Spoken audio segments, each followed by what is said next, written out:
I'm Larry Weeks, and this is Bounce. Stoicism is an ancient Greek-Roman philosophy which originated in the 3rd century before the modern era and lasted as an active school for about half a millennium. It also provides you a set of techniques to actually improve the quality of your life and how you navigate day-to-day occurrences. So that doesn't mean you're not learning from experience, but it does mean that you're not going to beat yourself up for something that, after all, you have no longer any control over because it's done. You're a human being just like everybody else. So if you forgive others, why shouldn't you forgive yourself? Everything is temporary. But somehow we convince ourselves, or we end up thinking that other people and the things that we really care about are going to be there forever. Hello, everyone. Welcome to another episode of the Bounce podcast. Today, I talk with Professor Massimo Pigliliucci. He is the author of How to Be a Stoic, Using Ancient Philosophy to Live a Modern Life. Very appropriate for our show, as Stoic philosophy, if it's known for anything, it's probably known for its effect on one's mental fortitude. It is, of course, so much more than that, but really a lot of life, and for many, the majority of life, is difficult, whether it's physically, mentally, or geographic, depending on what part of the globe you live in. The book just came out at the time of this interview, probably a couple of weeks ago. And in fact, just prior to our chat, Tim Ferriss came out and endorsed the book. Professor Pigliliucci is the professor of philosophy at the City College of New York. He has a PhD in evolutionary biology from the University of Connecticut, a PhD in philosophy from the University of Tennessee.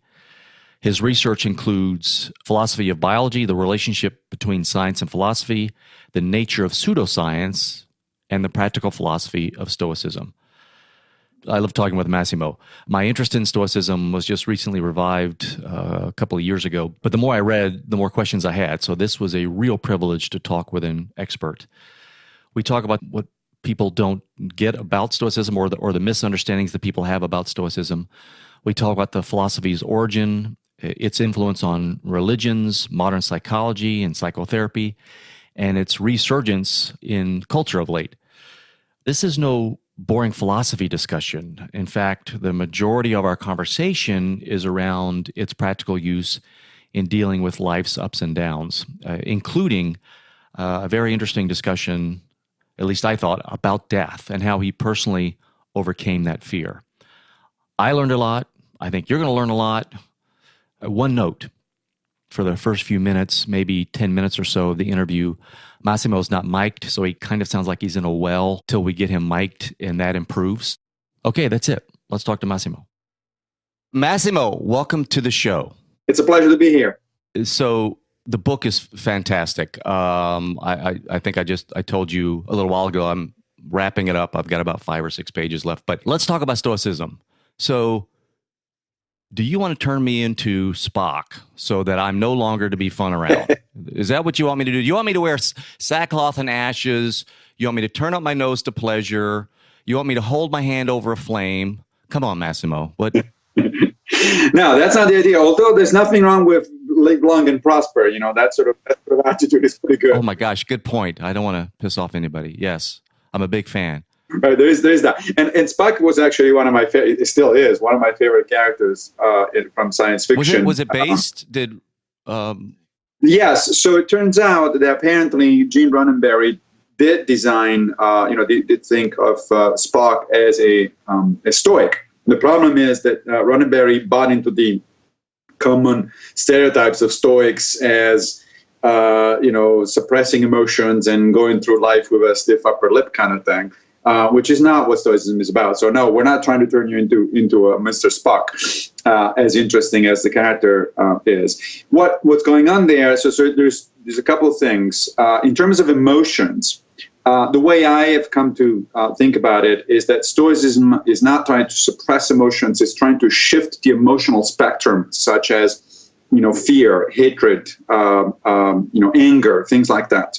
And the idea of the Stoic is that those should, in fact, be kept under control or sort of eliminated as much as possible to rechannel that energy into positive emotions, such as love for both for specific individuals, your family, your friends, etc., and so humanity at large. Concern for justice, joy about things in life that you can actually, that are actually good and that you happen to have because fortune at the moment is smiling on you and that sort of stuff. So appreciation for the things you have. So I think of it as a recalibration of the emotional spectrum rather than a suppression of it. So define Stoicism for us, for our audience. So Stoicism is an ancient Greek Roman philosophy which originated in the 3rd century before the modern era and lasted as an active school for about half a millennium. It then influenced directly or indirectly a lot of other thinkers in the Western world, beginning with Christianity itself. Actually, Christianity took a lot of Stoic ideas on board. And then some of the major philosophers later on, people like Descartes, Montaigne, and especially Spinoza. And then in modern terms, it is essentially a way to both organize your life in terms of, what is important, what's not important, your priorities, how to think about, adding meaning to your life. So that's at the broad level. And then at the particular level, at the special level, let's say the day-to-day operation level, it also provides you a set of techniques to actually improve the quality of your life and how you navigate day-to-day occurrences. So you mentioned in the book during Stoic Week, there's some people that are, I don't know if you're surveying them, but there are some reported metrics on how Stoicism is improving some participants' lives. They're fairly primitive at this point. They're kind of preliminary because basically there's a group at the University of Exeter in England who started these Stoicon conferences and the Stoic Week, the yearly experiment with the collaboration. It's a collaboration among philosophers and cognitive behavioral therapists and people like that. And yeah, what they do is if you sign up, so every October or November, there is this thing called Stoic Week. You basically can sign up on their website, download a handbook on how to do it. The handbook has a different theme and different exercises for every day. But before you do, they have you go through a series of questionnaires to collect information about a number of aspects of how you think about life and how you react to situations, and then you do an exit questionnaire after you finish that week, and they compare every year. They compare the results. They also do at least, not every year necessarily, but at least from time to time, they also do a sort of follow up with people who keep sticking with it for months instead of just a week.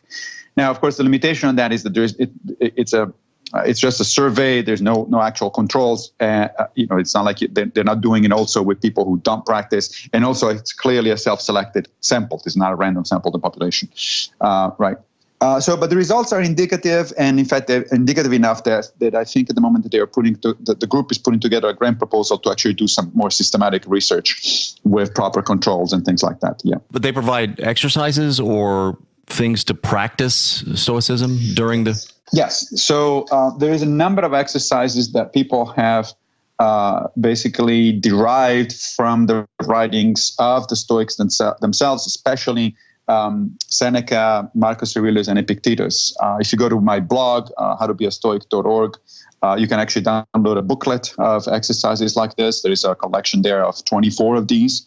And my book ends actually with the same title, How to Be a Stoic, ends with a chapter of exercises, of selected exercises, mostly from Epictetus. But there is a large number, actually. The last time I have a friend and colleague, Greg Lopez, with whom we're working actually on a much larger collection of 52 exercises. So there's actually a significant number of these things. But some of the main, so just to give you an idea of what we're talking about, some of them, they're all fairly simple, and some of them have actually been sort of adapted or adopted by cognitive behavioral therapy, rational emotive behavioral therapy, logotherapy, all these kinds of sort of cognitively oriented therapies that have come out after World War II.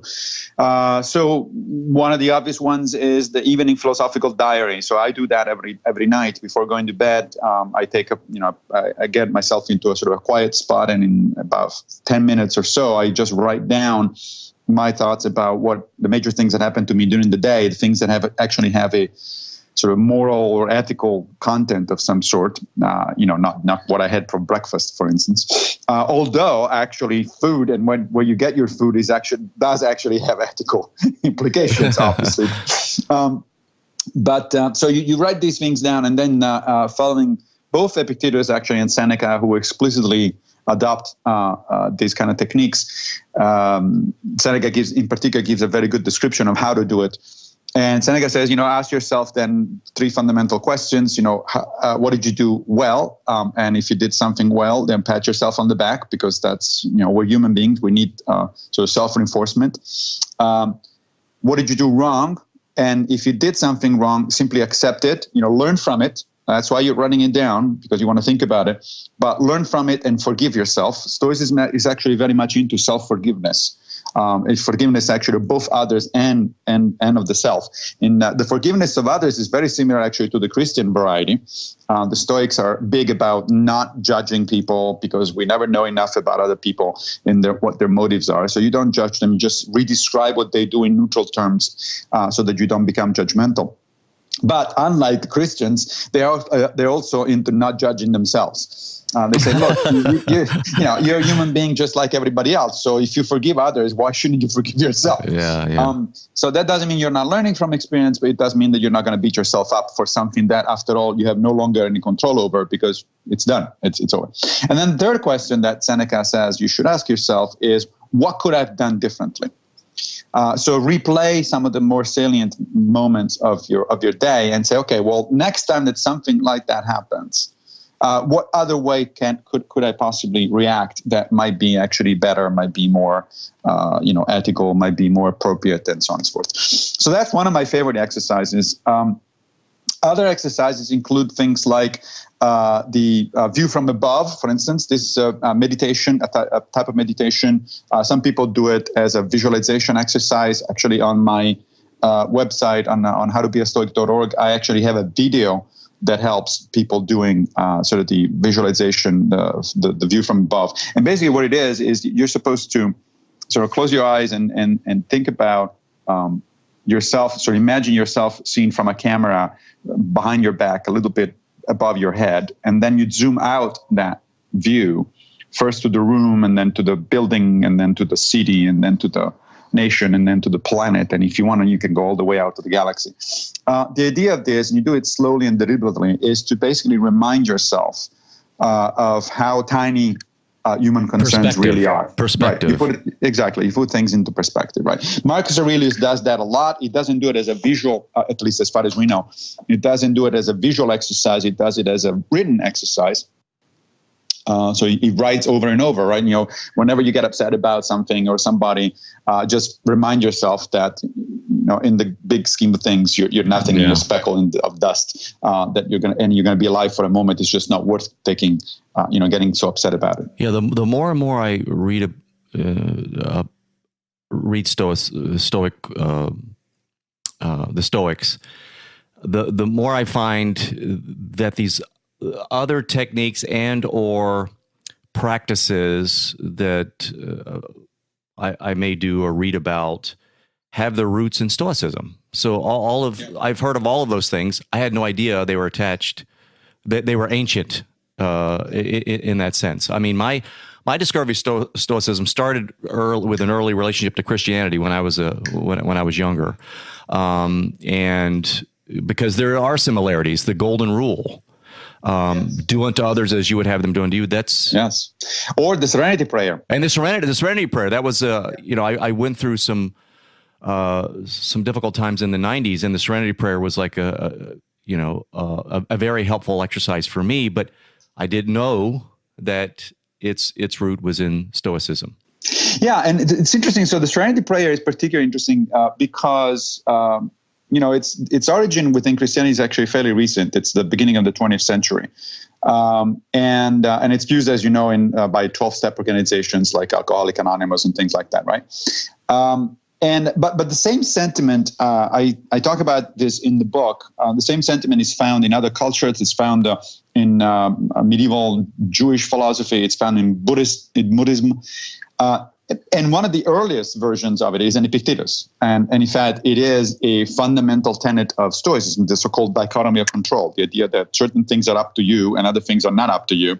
And that what you should do is to try to focus on the things that are up to you and ignore the ones that are not up to you. You ignore them not because they're not important. Some of these things are actually important, but if you can't do anything about it, then you're just wasting your time, energy, and resources. And you should, which is all stuff that you should be actually focusing on, where you can actually act, when you can actually make a difference. So it's a really fundamental. Once you start thinking about stuff in terms of the dichotomy of control, it really reorganizes, at least for me, that's what it did.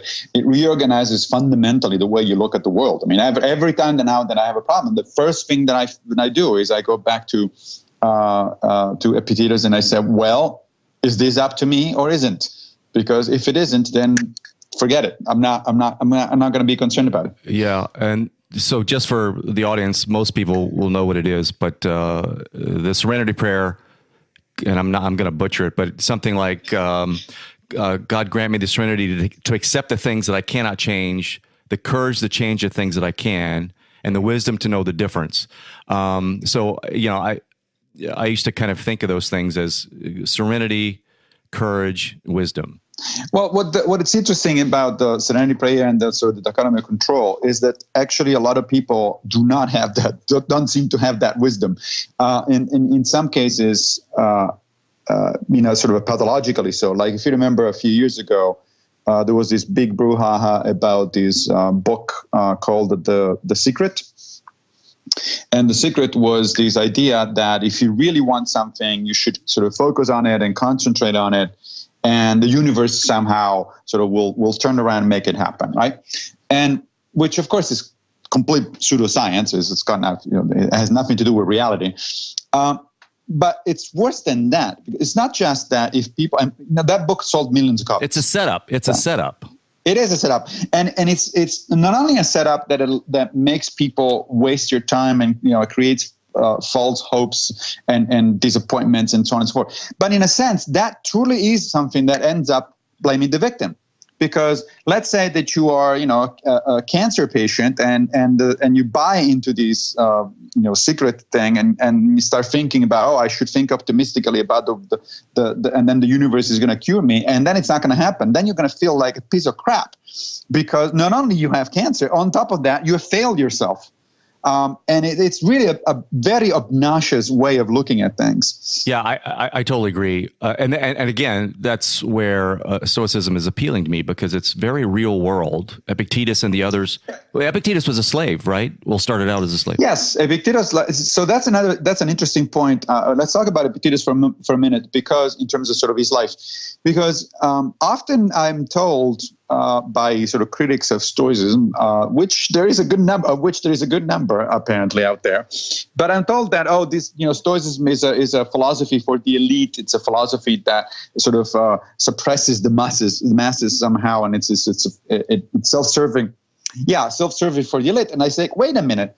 I'm sure you're thinking about Seneca, who was a wealthy man and a senator, or Marcus Aurelius, who was an emperor. But what about Epictetus? He was a slave. He started out his life in modern-day Pamukkale, in what used to be called Hierapolis, which is in Western Turkey, as a slave.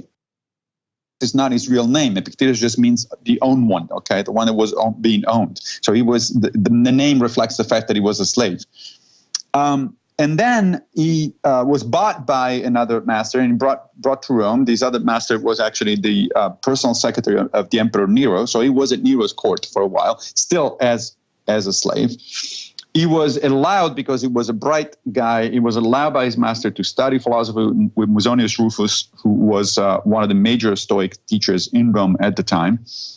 Eventually, he was freed, which happened fairly often to slaves who were particularly brilliant and entrepreneur and entrepreneuring and so on and so forth. And once he was freed, he started basically preaching Stoicism in the streets of Rome.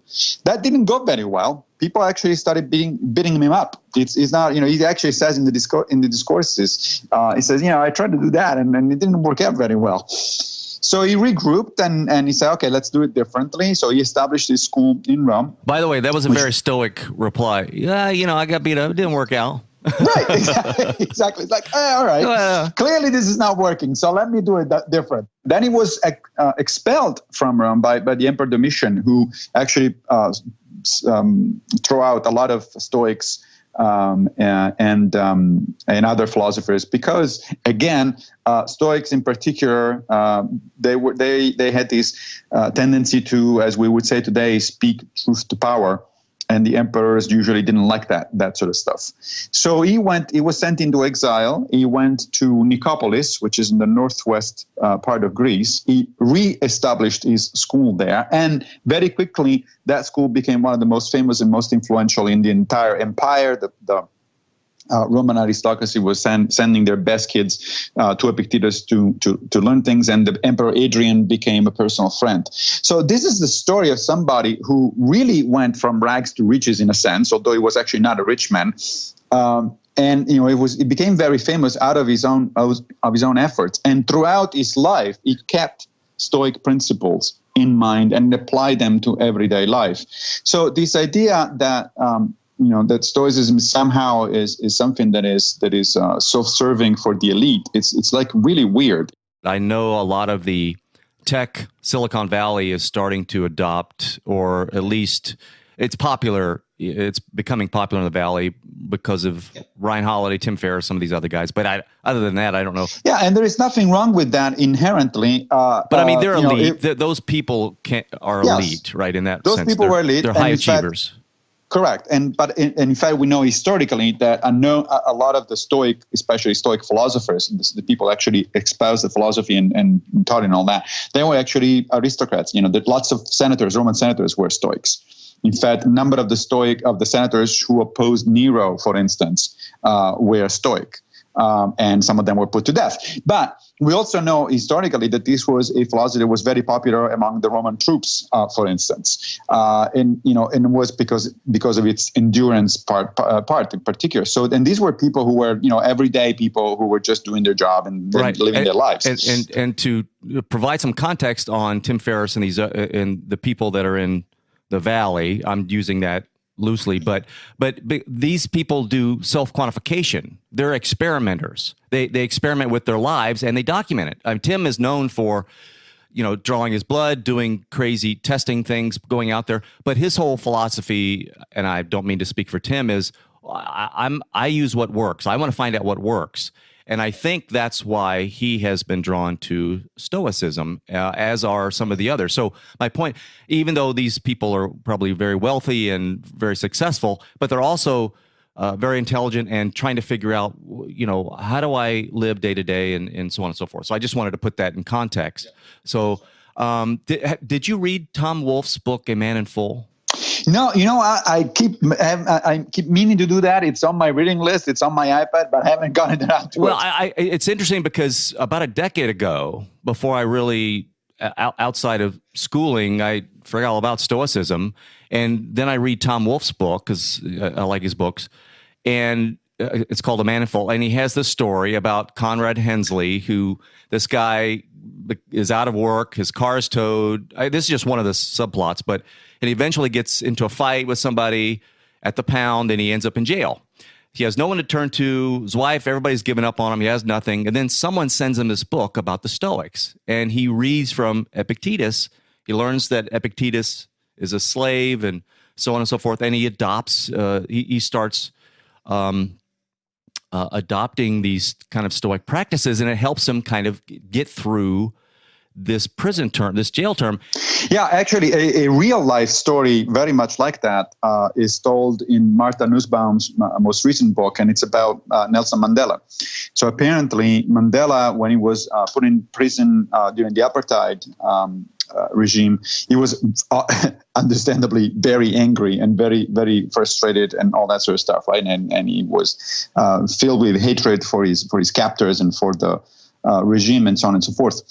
And then one of his cellmates gave him a copy of Epictetus, and he started reading it, and so he kind of clicked, and slowly, it's not like that was the only thing that changed his mind. I'm sure that the prison experience and his own resources helped as well, right? But eventually he turned around and said, okay, look, hatred and fear and anger are not working here. Let me try something completely different. So he actually began to befriend his guards and even his torturer, and established a human relationship with people. And when he got out, his major goal, which, as we know, he actually did succeed, was peace and reconciliation, not revenge and hatred. So even somebody as great as Nelson Mandela has benefited directly from reading the Stoics. I did not know that. I also didn't know James Stockdale, the prisoner of war, the admiral in the Navy.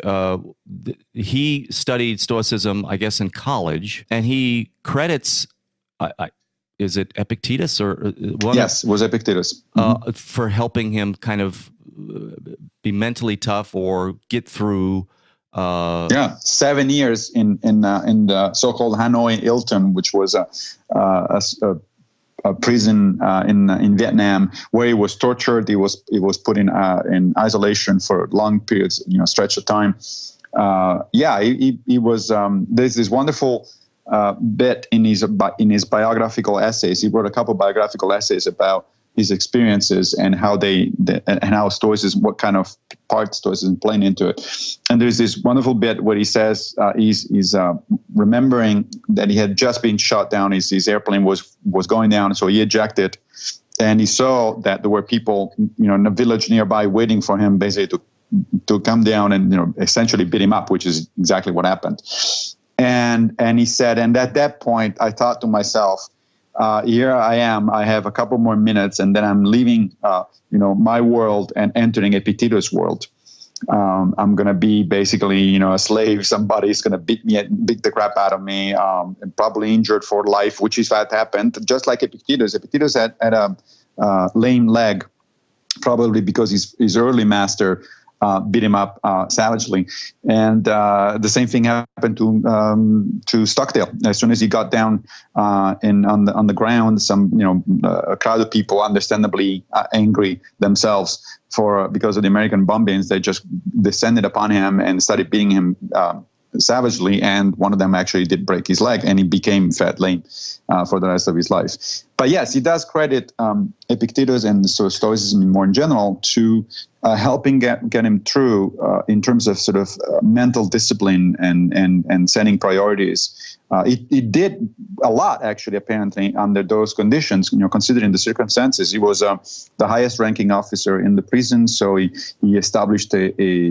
sort of an underground network of communications where he was instructing other prisoners on what to do and how to respond to the Vietnamese and that sort of stuff. So it's a remarkable story. Yeah, it's very remarkable. I was again surprised that to learn that Stoicism was a part of that particular journey for him. So, and I want to get into why prison and difficult times and what have you, how Stoicism is a buttress to that. And some of it we've already touched on. But before that, is Stoicism some sort of Western version of Buddhism? I mean, what do you think of the two philosophies comparatively?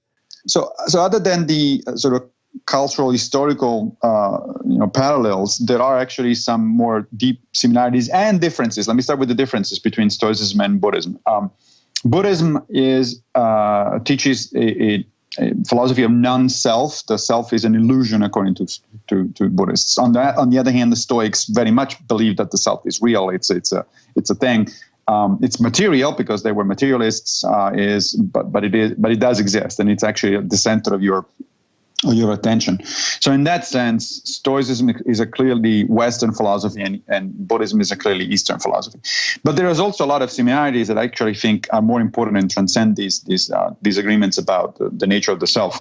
The Buddhists have the Eightfold Path to Enlightenment, as well as the Four Noble Truths. And those concepts are actually very similar. They find a lot of parallels in Stoicism, in particular in the idea of the three disciplines of desire, action, and assent, the practice of the four virtues. This idea that you should be, on the one hand, socially engaged and help other people, but at the same time, you should not be too attached to external goods because they're really not that important in order to have a life that is worth living. Those things are definitely similar between Buddhism and Stoicism. And in a sense, I do think of Stoicism as the Western response to Buddhism. It's the best Western equivalent of Buddhism. You said earlier, do you meditate? Because earlier you said, in the sense of maybe the mindfulness meditation, the more Buddhist, because earlier you were saying one of your practices is to reflect, which is a form of meditation, right? Right. Yeah. So that is one of the major differences between certain strands of Buddhism. And what I understand, and again, I'm kind of a shaky territory here because I'm not an expert on Buddhism, but from what I understand, we really shouldn't be talking about Buddhism in the singular. We should talk about Buddhism's plural, because it's a tradition that it's 2.5 millennia plus old. And it has, unlike Stoicism, it has been uninterrupted for the entire period, which means that it has diverged in a number of different directions. Some Buddhists are clearly religious, for instance. Others are not. They don't think of the Buddha as a sort of supernatural entity. Some of them are completely secular. A lot of modern Buddhists are completely secular. But also there are differences in their techniques. And so when we think of, most of the time when we tend to think about Buddhist meditation, we tend to think about sort of the Zen version of Buddhism, which is the one that originally was the first one to arrive in the West by way of sort of China and Japan.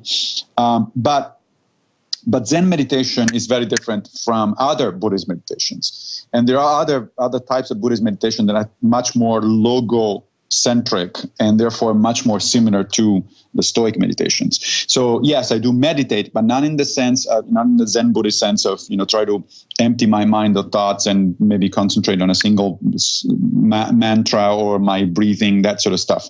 But that's useful. There's evidence that shows that actually does calm you down, and it's helpful in general. But no, the kind of meditation that I do is more aptly so described as reflection. So I read often in the morning, for instance, before leaving my apartment, I pick a favorite quote from one of the Stoics authors, of which I have a very large collection that people can download at my blog. And I reflect on it. I read it 2 or 3 times. I try to think about how that actually applies to my day-to-day life or to my problems or my priorities. I do reread often the Stoic texts, both modern and ancient, but especially the ancient ones. And so in that sense, for instance, this is not very different from what a good Christian would do. That's what I was going to say. The Stoic writings are sort of like scripture, isn't it? Like reading it empowers and fortifies the truth. That's right. So I was going to ask you if you memorize passages of the Stoics. Yeah, my memory is not that good, so I usually don't quote verbatim because my memory is not good. But I do have them always handy. I'm having on my iPhone. I have them on my iPad. I have them everywhere. And yes, so there are some similarities. Let's talk about this because this is something that has also come up in some sense as a criticism of Stoicism. And I think there are some interesting parallels with not just Christianity, but other religions as well, Judaism or Islam. In that sense, that is, yes, we do go back to the writings, especially, although not only of the ancient Stoics, and reread them over and over, little bits and little chunks at a time, to reinforce the precepts of the philosophy. So in a sense, that's an exercise very similar to the one that I used to do as a Catholic, for instance, growing up in Rome. But the difference is that they're not scripture. That is, I am perfectly at liberty to disagree with Epictetus or Marcus Aurelius. The Christian is not at liberty to disagree with Jesus because Jesus is God. So you either take it or leave it. There's no middle way. Stoicism, on the other hand, is a philosophy of life, not a religion, and therefore you can take issue with any of the Stoics and say, well, wait a minute, no, I'm not going to buy this. But the ancient Stoics did that themselves. I mean, there's clear passages in Seneca where he says, we haven't discovered all the truth. There is new generations will come up and will discover new things, and we will have to adapt. And he also says, just because I consider myself a Stoic, that doesn't mean that I'm not at liberty of disagreeing with Zeno or Chrysippus, all the Stoics that came before him. If I think differently, I think differently. Not only that, but he borrows often in his letters to Lucilius, he borrows from Epictetus, who was, of course, the major rival of the Stoics. And at one point he says, he says to his friend, you might be wondering why I keep quoting Epictetus. And he says, well, because I take truth wherever I find it. And I am not ashamed of wandering in the enemy's camp, he says, not as a traitor, but as a scout, to find out new things, to discover new things. In that way, it is similar to Buddhism. You could be an atheist or a Christian and be a Stoic, right? That's right. He's right. Yeah, I do think that Stoicism from that perspective is an ecumenical philosophy that is open to a number of different metaphysics. I mean, the Stoics themselves the ancient Stoics did have a particular metaphysics. By modern standards, they would be considered pantheistic, for instance. So they thought that God is the same as nature. It's embedded, it's immanent in nature. It's nature itself. So they use the word God, Zeus, especially if you read Epictetus, you get the impression that he's a Christian because he keeps talking about God, God this and God that. But in fact, if you put it in the context of the Stoic philosophy, they use the words God, Zeus, nature, and logos interchangeably. They were the same thing, right? So technically speaking, they were pantheists, but even the Stoics themselves, a modern Stoic, I don't think needs to be a pantheist. There's no reason for it. But in fact, even the ancient ones, again, you find Marcus Aurelius especially, although recently I found a quote in Seneca along similar lines. But Marcus Aurelius over and over in the meditation says, well, either there is God and providence, or there is chaos and atoms. It doesn't matter because I still have to behave in a certain way. I still have to be concerned with fellow human beings. I still have to do the right thing. So it's clear that even they realized that their metaphysics was, as philosophers would say, underdetermines the ethics. That is, you can be a good Stoic regardless of whether you think that the logos is simply the laws of nature, like Einstein did, for instance. This is sometimes referred to as Einstein's God, or you are actually a pantheist, or you are a deist. You can be a deist, interpret the logos as a creator God. Well, the fact is, fine, then we're going to disagree on the metaphysics. But really, day to day, what are you going to do? How are you going to act in your life? How are you going to relate to other people? So how does Stoicism help me deal with setback, the vicissitudes of life, as you state in the book? Is it as simple as accepting it and kind of moving on? So let's say my boss really pisses me off. I have to do something he or she wants me to do, or my job is on the line. Or let's say I'm unfairly treated and I want to get angry and fight back, but if I do, I'm fired, right? Things of this nature, which is most people's day-to-day, right? Things like that. How does Stoicism help me with those type of situations? So the first thing you do is you apply the dichotomy of control. Where is your locus of action there, right? So what is it that you can actually do and not do? Now, strictly speaking, the things that are up to us, according to Epictetus, are our judgments, our behaviors, our actions, our values. Okay, those are the things up to us. Everything else, that is all the externalities, are not up to us. Not in the sense that we cannot influence them. Obviously, you can influence your boss, for instance, right? You can talk to him, you can show him that you're a good employee, and then that sort of stuff. If you're valuable to the company or whatever it is, right? You can try to do that, but the ultimate outcome is not entirely up to you. Because your boss might have other people in mind that he thinks are better than you, or he may have a personal antipathy against you, or whatever it is, or he may have just simply got out of bed this morning and have a fight with his wife, and now you're going to take it on you. That sort of stuff, right? Those things are completely outside of your control. So the first thing is you refocus on where you actually have control, and that is on your own behaviors, your own judgments of things. Why is that helpful? Well, that's helpful because if you internalize things, it's easy to, let me step back for a second here. One of the things that people seem not to understand about Stoicism is that they think it's a kind of a magic pill or a magic wand or something. You just wave Stoicism and say a couple of words and you're done. It's really mostly practice. right? So it doesn't take a lot. Hang on a second, Massimo. There's no magic wand. There's nothing. I know, right? I know. It's mind blowing. But so the idea is that it doesn't really take a lot to understand the dichotomy of control. It takes a lot of exercise and practice to actually internalize it. And ask the people at Alcoholics Anonymous, for instance, and why they use they start their meetings with the Serenity Prayer, right? It's very easy to understand the concept of the Serenity Prayer. It's it's plain English. You get it. You explain it to them. There's nothing. It doesn't actually need any particular deep explanation. But now try to practice that. Try to actually put that into practice. That requires constant reinforcement. It requires constant mindfulness. It requires also the help of other people. Yeah. So let's unpack this. So okay, I can't change the way necessarily the way my boss thinks about me or is treating me. That's not in my control. I can do what's in my control. Let's say I do my job to the best of my ability. I do what he or she wants, and that's the only thing in my control. But right. I still have these emotions that are raging, Massimo. Right? Like right. I'm thinking I'm unfairly treated, or I'm angry, and so on and so forth. So, right. Well, Seneca wrote an entire book on anger, which is one of the most interesting and comprehensive ancient treatises of what we would today call anger management. The Stoics, and Seneca in particular, but the Stoics in general, thought that anger was really the most devastating a human emotion. That Seneca calls it a temporary madness. That even when it's justified, because they did agree that sometimes anger is justified. You get upset for good reasons. It's not like there is no reason for it.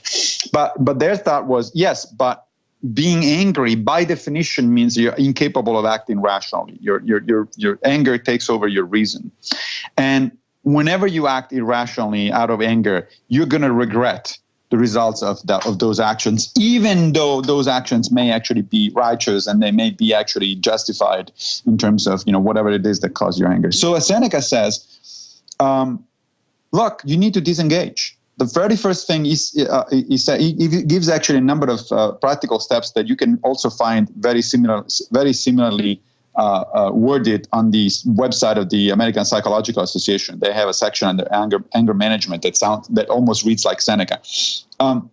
The first thing you do is you disengage, because Seneca says, and he's right, I think. The moment to act about your anger is as soon as you feel it boiling inside you, as soon as you feel the very first beginning of you getting angry, that's when you want to act and disengage. Because if you wait and you let it go and you let it grow, at that point it completely overwhelms you and there's nothing you can do. And at that point, the only option is simply to sort of act on it and let it pass on its own. But by that time, you may have caused mayhem in the meantime and regret the actions you did afterwards. So the first thing is to disengage. Now, modern psychologists call that cognitive distancing to some extent. And so the way you do it is simply you physically disengage. Seneca says, go outside and take a walk. Another Stoic author says, advised one of the Roman emperors to start going through the Greek alphabet letter by letter. It's 24 letters, very slowly, very deliberately, before you answer anything, before you say anything. A modern Stoic that I know of, who is a waiter and he has a fairly stressful job in New York. What he does is when he feels like that on the job, he just takes an excuse and says, "Okay, I'm gonna go to the bathroom." And he goes to the bathroom and simply stays there for a few seconds, engages in sort of deep breathing with using your diaphragm instead of just your lungs. That immediately calms you down. In the meantime, while you're calming yourself down, that is, while you're actually disengaging, trying to disengage your anger, at the same time you start bringing up to your mind the positive precepts and say, okay, why am I being angry here? This is something not under my control. It may be unjust, but unjust things do happen in the universe. Marcus Aurelius says over and over, if you expect people not to be reckless and unjust and petty and all that sort of stuff, you're essentially expecting miracles because that's the way human beings are. And so why are you doing that? It's why you're indulging in some kind of wishful thinking, is that essentially. It helped me when I was reading that you were saying the Stoics say it's very easy to from anger to slip into irrationality. And for me, it's helpful for me because I don't want to be irrational. If I'm trying to have a discussion or get something done, that's that's going to make a disaster of things. Now, so let's talk about your specific example again. So the first thing, if you think that let's say you're going up for promotion and you may or may not get it, right? So the first thing to do, as I said, is the first step is to focus on the things that are under your control, and under your control definitely is to try to do your best job possible, regardless of what the outcome is. The second thing is you remind yourself of the dichotomy of control, and you say, well, look, I'm doing what I can, but the outcome is not under my control. As Cicero famously put it, the outcome is to be chosen but not to be desired, meaning that you don't attach yourself, your self-esteem to the outcome. You attach your self-esteem to the goal, to the internal goal. So one of the techniques of Stoicism is to move from external to internal goals. Your goal should not be to be promoted. Your goal should be to do the best job possible that would normally get you a promotion, because that's under process versus outcome. Correct. Now, of course, you could say, well, but I also want the outcome. Right? I want the promotion. Yes, you do, but it's not up to you. And so the fact that you want it doesn't really matter. But this is great. This leads me to a question that I've been wanting to ask you this whole time is there a place for hope in Stoicism? Because hope can lead to disappointment or expectations, which lead to disappointment. But yet you don't want the opposite, which is deadly, hopelessness, right? Right. No, that's right. But I'd say I would sort of characterize the Stoic take on hope as a reasonable hope, meaning that you do want to do certain things. You do want to achieve certain things. Look, the Stoics, the ancient Stoics did try to change the world as they saw it. Seneca tried for 5 years to advise Nero and steering on the good path. He failed and he lost his life as a result of it, but he did try. Marcus Aurelius wrote the Meditation when he was on campaign for 8 years against the Marcomanni on the German frontier, and he also had to deal with a plague that killed millions of people within the empire during his reign. So it's not like these people were not trying to do things. Epictetus, Musonius Rufus, those were teachers, so they were trying to influence other people's lives for the better. So of course you hope that you're going to succeed. You do. Put your best effort in the right direction because you want to try to do things, certain kinds of things. But ultimately, it is reasonable to say, right, now sometimes I'm going to succeed and other times I'm not going to succeed.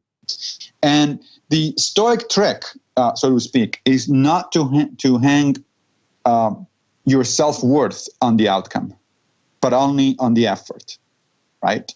So it's not that you don't hope that the outcome is going to turn your way. Of course you do. That's perfectly human.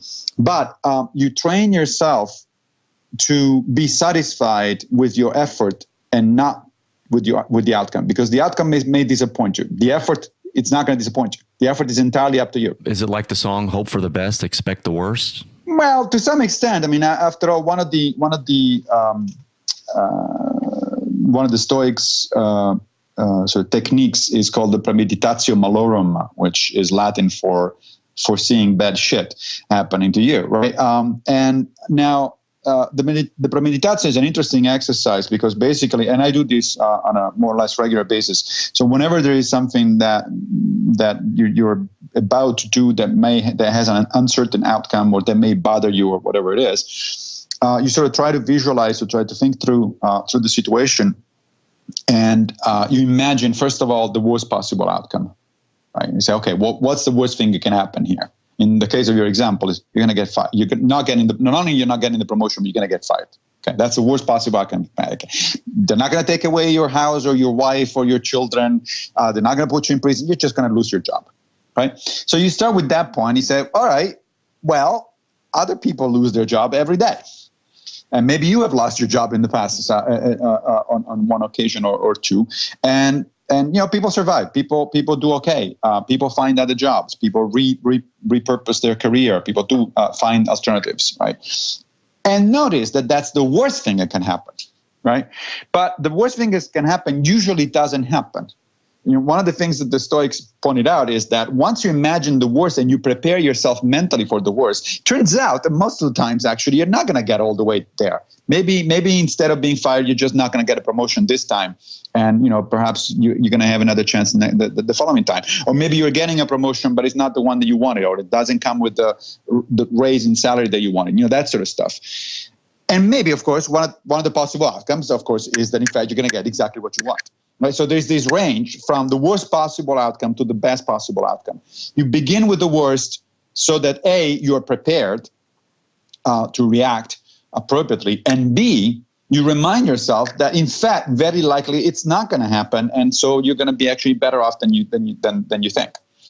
So it is kind of a practical look. You can hope, but you don't want to hide yourself from the reality of what could happen. So right. It's kind of a two-sided coin, right? Yes, but it's more than that. I mean, to some extent, yes, absolutely. It's Stoicism is definitely a philosophy about realism. You want to have the best possible assessment of how the world actually works, and not engage in wishful thinking of the type that we were talking about earlier with The Secret. But it's more than that. It's more subtle than that. It's also that you should not put your self-esteem online for things that you cannot control, right? A lot of people do that, unfortunately. A lot of people say, oh, I lost my job, therefore I'm useless, or therefore I'm, obviously there's something wrong with me, or, my partner left me, and therefore there's something, I'm flawed as a human being. Well, maybe you are. We're all flawed as human beings. And you can certainly learn from the experience. I mean, there's nothing in Stoicism that says, you shouldn't learn from the experience. Of course you should. Maybe there are good reasons why your partner left you, or maybe there are good reasons why your boss didn't promote you, right? And you certainly want to learn from those. But you don't hang your self-esteem on that. Your self-esteem should be on, did I do my best as a partner? Did I do my best as a employee and my work? Because if the answer is yes, then okay. There is no reason to sort of beat yourself up. Yeah. So now we're into that's the philosophical, that's the philosophy, that's the belief systems that people right. kind of need to look at, and CBT kind of addresses that as well, right? You can't rate they say that the self is not rateable. When you start rating right. yourself, you get into very dangerous territory, right? Right. Because exactly. But I want to talk about death, because. Sure. I mean, that's something we're not gonna bounce back from, right? Despite right. what Ray Kurzweil's saying. So it's that's right. Despite Ray Kurzweil, yeah.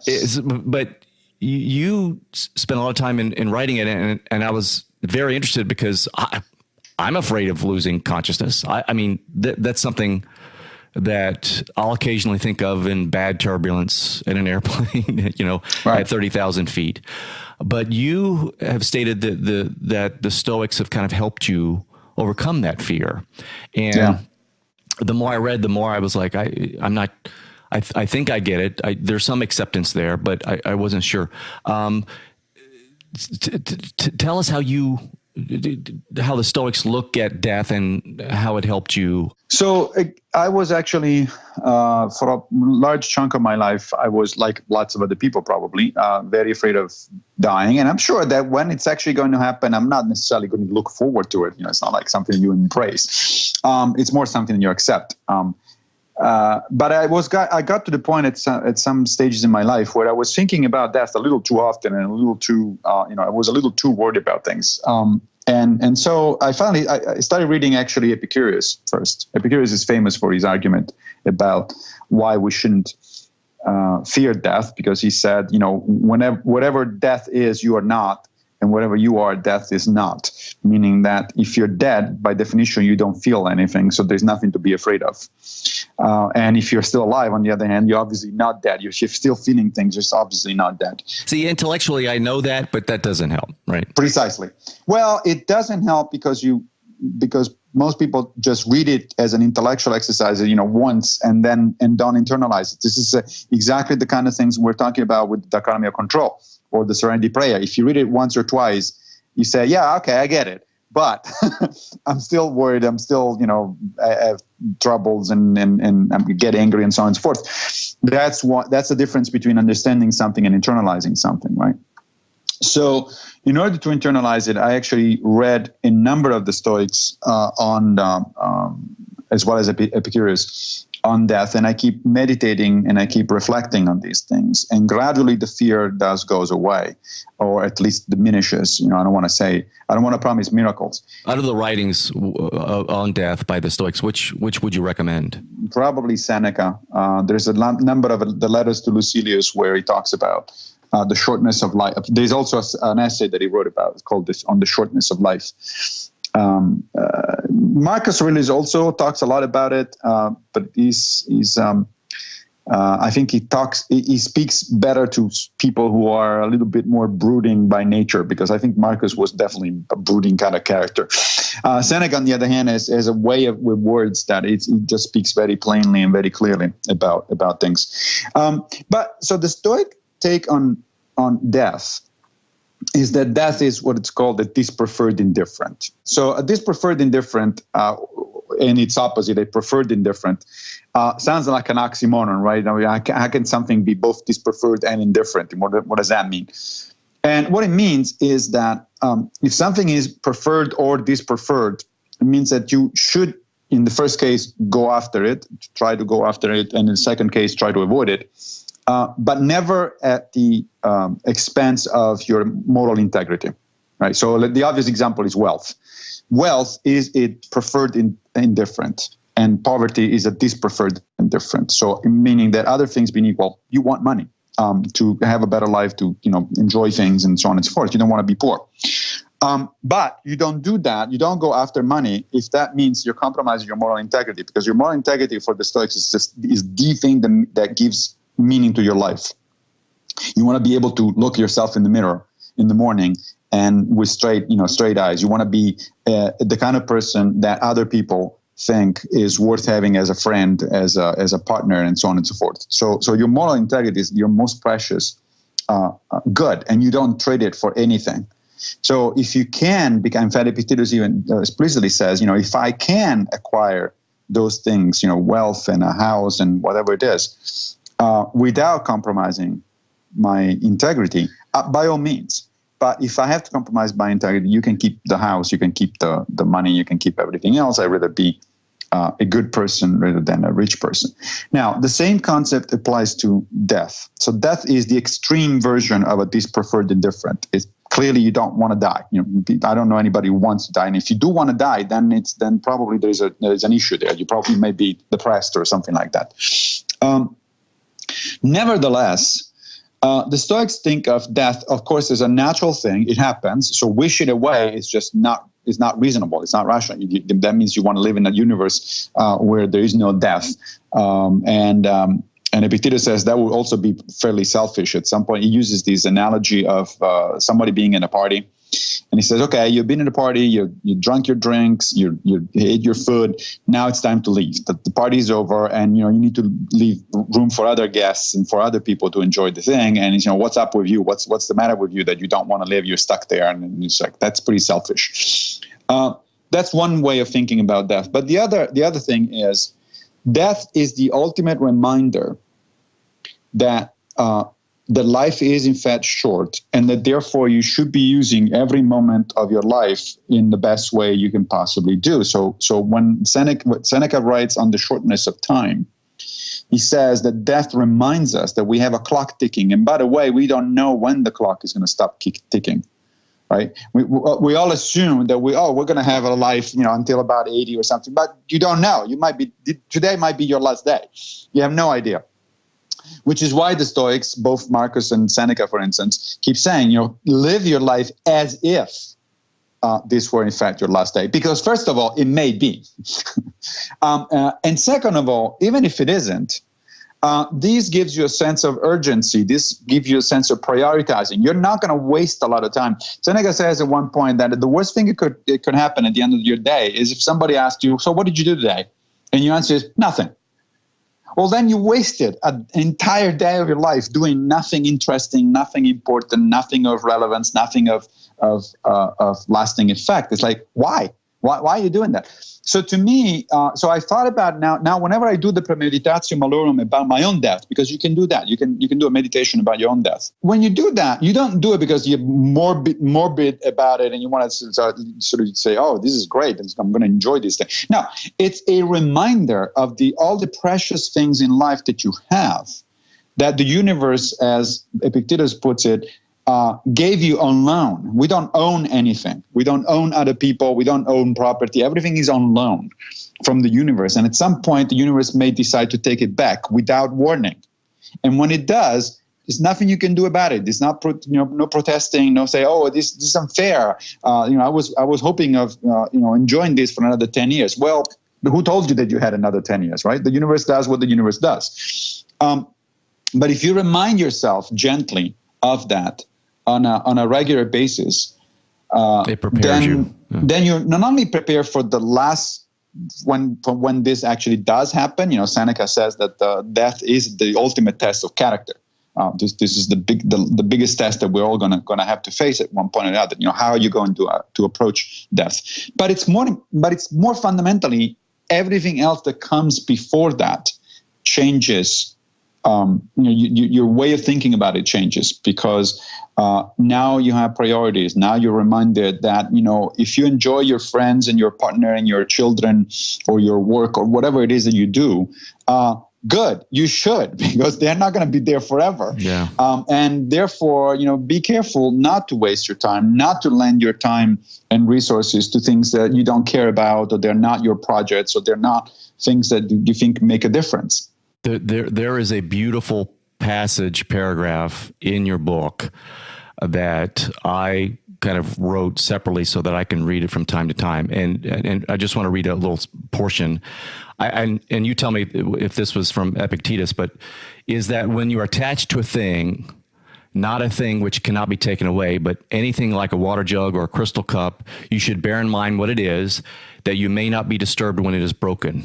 So should it be with persons? If you kissed your child or brother or friend, you must remind yourself that you love a mortal. Nothing that you love is your very own. It is given you for the moment, not forever nor inseparable, but like a fig or a bunch of grapes at the appointed season of the year. And if you long for it in the winter, you are a fool. That to me was profound because it's a catalyst to be grateful.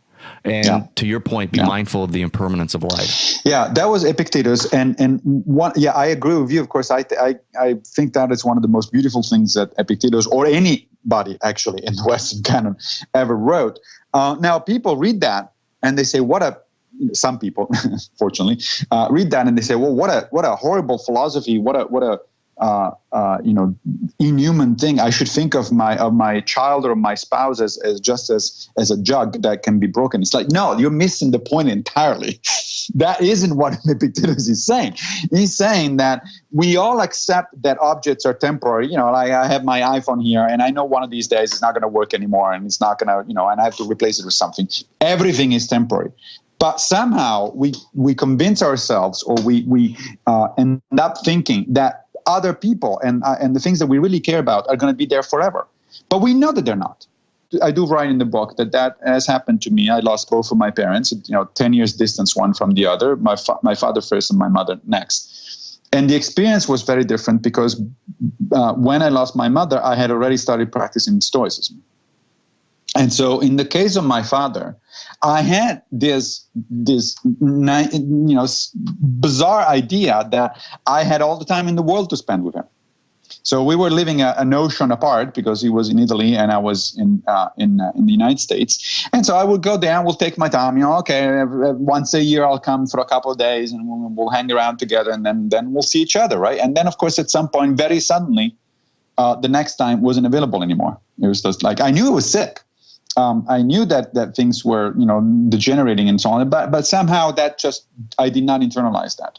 When my mother went through something very similar, on the other hand, my reaction was very different. I mean, I made a concerted effort to be there as often as I could because I was very cognizant of the fact that I had a limited amount of time available, and that every moment was going to be precious.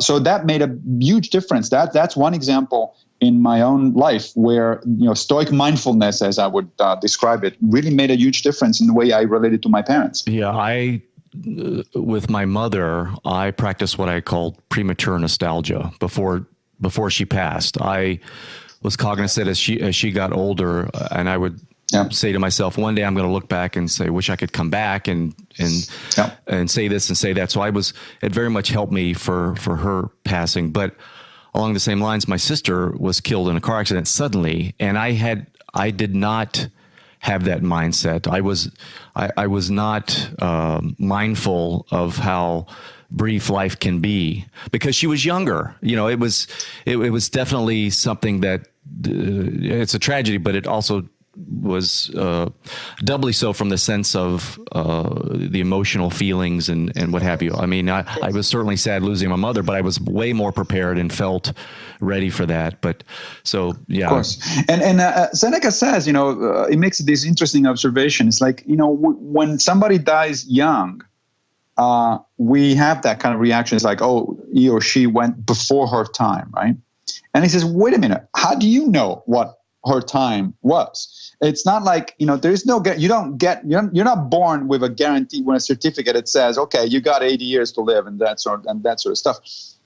You have no idea. It happens when it happens. The universe is governed by cause and effect, and things just happen. And the question is, you should expect them to happen.